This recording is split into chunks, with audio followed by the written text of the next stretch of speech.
প্রিয় ভিউয়ার্স, আসসালামু আলাইকুম। আশা করি সবাই ভালো আছেন। আশা করি ভিডিওটি আপনার উপকারে আসবে। বদনজর কেমন আর এর ফলে কি হতে পারে?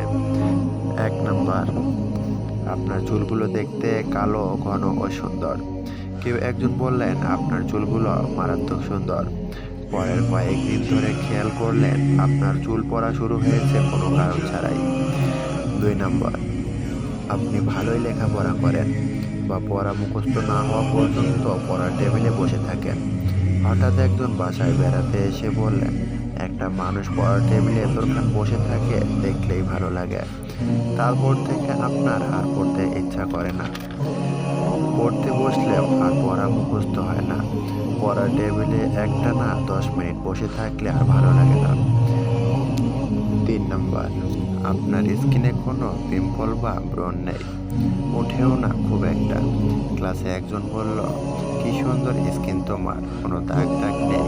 তারপর থেকে প্রতি সপ্তাহেই আপনার মুখে পিম্পল বা ব্রণ উঠেই। ৪ নাম্বার, আপনি নিশ্চিত যে সামনে আপনার একটি ভালো নিউজ আসতেছে।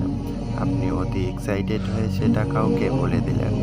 পরে দেখলেন সেই নিউজ আর আসতেছে না, পিছিয়েই যাচ্ছে। এমনও হতে পারে সেই নিউজ আর আসবেই না, অথচ আপনি নিশ্চিত ছিলেন। ইবনে কাসির বলেন, বদনজর এর প্রতিক্রিয়া হওয়া সত্য, যা আল্লাহর নির্দেশেই হয়ে থাকে।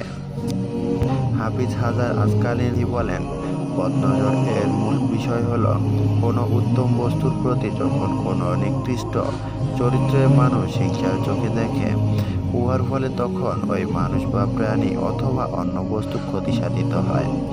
ফতহুল বারী, ১০ম খণ্ড, পৃষ্ঠা নং ২০০। যখন কারোর প্রতি কোনো শত্রু অথবা হিংসুক ব্যক্তি দৃষ্টিপাত করে তখন মূলত বদনজর লাগে। এর থেকে বাঁচার জন্য বেশি বেশি ৩ কুল পাঠ করতে হবে। বাড়িতে সূরা বাকারা তেলাওয়াত করা বা তেলাওয়াত শুনতে হবে। আল্লাহর কাছে বেশি বেশি দোয়া করতে হবে।